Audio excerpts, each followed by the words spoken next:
Welcome to The Explainer. Okay, today we're jumping right into something completely wild. We're deconstructing one of the absolute most fascinating anomalies in all of modern digital media. We're looking at Zachariah Hoyt, who you probably know way better as Asmongold.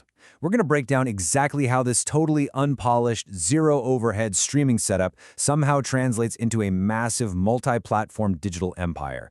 Honestly, it is a literal masterclass in algorithmic symbiosis.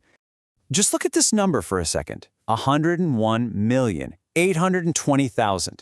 That's not a yearly figure. That represents the staggering monthly YouTube views for his primary programmatic hub, Asmongold TV.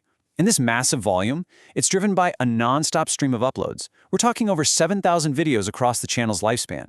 To put that kind of scale into perspective, this high-frequency uploading model creates such an insane level of search index placement that he is literally outpacing major cultural figures and massive corporate media networks in global search interest.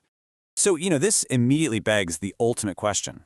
How exactly does an unscripted gamer, who is famously broadcasting from a super messy, uncurated bedroom, command this level of corporate media dominance? Because it's a huge juxtaposition, right? You've got staggering viewership metrics and multi-millionaire status over here, and then this completely raw, unfiltered aesthetic over there. Well, to really understand this, we have to look at the exact engine that's driving his audience retention. All right, let's dive into Section 1, Gaming to Culture Wars. A massive part of his current success is actually rooted in a very specific evolution. Like, back in 2014, his entire focus was strictly World of Warcraft, very standard gaming stuff. But jump ahead to early 2024, and he had completely repositioned himself. He became a super visible voice in the anti-woke gaming movement, really heavily criticizing companies like Sweet Baby Inc. over diversity, equity, and inclusion initiatives. And look, engaging with controversies naturally escalates. It even led to a 14-day Twitch ban in October 2024 over some highly controversial remarks he made regarding Palestinians.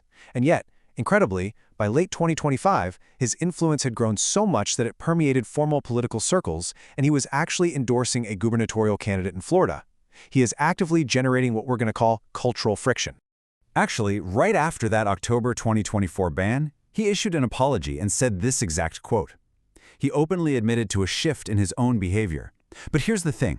If we're neutrally looking at the data here, despite these highly controversial moments and actual platform bans, his willingness to just engage in these raw, totally unfiltered moments doesn't hurt him. In fact, it actively deepens the viewer loyalty among his core demographic. And that is exactly why this works so well. He explicitly rejects that polished, corporate-safe content standard. By just streaming from his personal, messy room and delivering totally unfiltered, unscripted commentary, he appeals directly to a very specific demographic. We're talking about young adult males who are just deeply suspicious of sanitized mainstream media. His extremely relatable, quote-unquote, based persona perfectly counters the standard industry polish. And that is what secures that deep, long-term viewer loyalty. Okay, moving right along to Section 2, the ideology of friction. So it's not just how he delivers his content, it's the actual substance of what he's saying. His unique ideological positioning is actually the primary fuel for his algorithmic engagement. It's really fascinating. Notice how his specific political and social views compare to the traditional concept of the alt-right pipeline. On one hand, he heavily critiques corporate DEI and ESG initiatives, which definitely aligns with right-wing cultural commentary. But then on the other hand, he simultaneously supports progressive policies like universal basic income and federal abortion rights. This mix of economic progressivism and anti-corporate populism makes him incredibly difficult to put in a box. And strategically, this ideological mix is a highly effective defense mechanism against public cancellation. If critics try to label him a far-right ideologue, his supporters can easily just point to his progressive stances to deflect it. All of these strong, mixed stances generate exactly what we're defining here as cultural friction. By intentionally leaning into these heavily debated social and political issues, he ensures his audience stays hyper-engaged, just intensely debating in the comments. And why does that matter? Because that specific level of intense audience interaction is literally the exact fuel that recommendation engines like YouTube's algorithm naturally reward and prioritize. It pushes his content to a much wider audience. Which brings us to Section 3. The reaction economy engine. So if his views and that cultural friction are the fuel, how does he actually harvest this attention at an industrial scale? Well, the engine relies on a brilliantly simple algorithmic loop. Step 1, he streams live for hours on platforms like Twitch and Kick. Step 2, he reacts in real time to whatever the trending cultural or gaming friction is that day. Step 3, his team of editors rapidly clip and optimize that footage. And Step 4, the YouTube algorithm, which is completely starving for high-retention, high-frequency content, takes those videos and pushes them to millions of viewers. It's a continuous self-sustaining loop. But Step 3 is where the real behind-the-scenes genius is. To manage this huge production pipeline without completely burning out, he operates on a 50-50 shared equity model with his editing staff, like his super well-known editor Kat Danny. So instead of just paying them a flat salary, the editors are essentially virtual equity holders. This completely incentivizes his post-production team to relentlessly optimize titles, thumbnails, and cuts for the algorithm. They want the highest reach possible, and Asmongold gets it all with zero administrative overhead. When you contrast his growth strategy with standard industry practices, it's basically night and day. Think about your typical long-form creators, people making original video essays. Spend anywhere from 40 to 120 hours researching and editing just one single video, and that means really high production costs.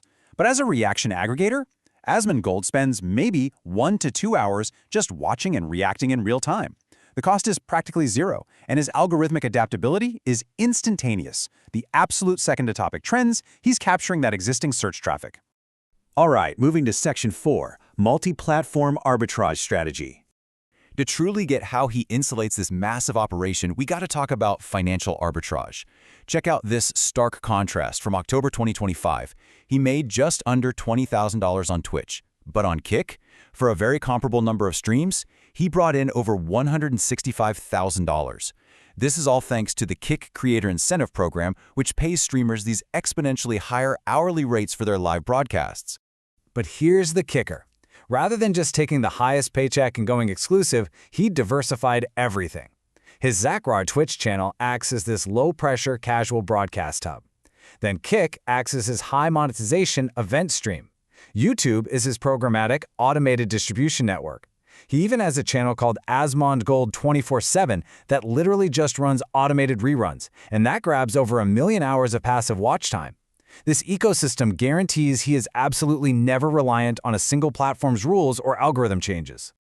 Actually, he mentioned that if he committed exclusively to Kick, he could potentially make almost $1 million a month. But he actively rejects that exclusivity, saying this exact quote right on stream. He chooses this platform-agnostic approach because, at the end of the day, maintaining his massive decentralized reach and that deep audience retention is way more valuable to him than getting a single platform's exclusivity payout. Which leads us straight into our final part, Section 5, the Zero Overhead Empire. Let's pull this whole thing together because the culmination of his ideology, his algorithmic understanding, and his distribution creates an entirely new business standard. Think about the biggest name on YouTube right now, MrBeast. That model relies on insanely high overhead, heavily scripted content, millions of dollars spent on physical production, and staying totally brand safe. The Asmongold model is the exact opposite. Zero overhead, reliant entirely on raw personality, broadcasted from a messy bedroom, driven by cultural friction instead of brand safety. He doesn't scale by spending millions, he scales by capturing and repackaging the attention generated by the rest of the entire internet. And wow, is it wildly lucrative. $550,000. That is just the estimated monthly programmatic AdSense revenue for his primary YouTube channel alone. That doesn't even touch his Kick payouts, his Twitch subs, or his co-ownership in companies like Starforge Systems and One True King. It just completely proves the extreme profitability of running a zero-overhead machine. So, the absolutely crucial takeaway from this explainer is the perfect symbiosis happening here. His specific political and social views, that unfiltered populist friction we talked about, that is the exact thing that initially drives the massive audience retention and loyalty. But then it's his highly optimized editing team, that algorithmic mastery, and his platform-agnostic distribution that successfully captures, sustains, and monetizes that raw attention at an industrial scale. It makes the entire operation virtually uncancelable. Which leaves us with this final, pretty massive thought. As the internet economy and platform algorithms continue to just heavily reward reaction content, high-volume curation, and intense cultural friction over original, high-cost production, is the unpolished, zero-overhead reaction model the inevitable future of digital media? Like, can traditional content creators even survive in an ecosystem that's entirely built on algorithmic arbitrage? Definitely something to ponder as you scroll through your feeds today. Thanks so much for joining me for this explainer, and hey, always keep questioning what you watch.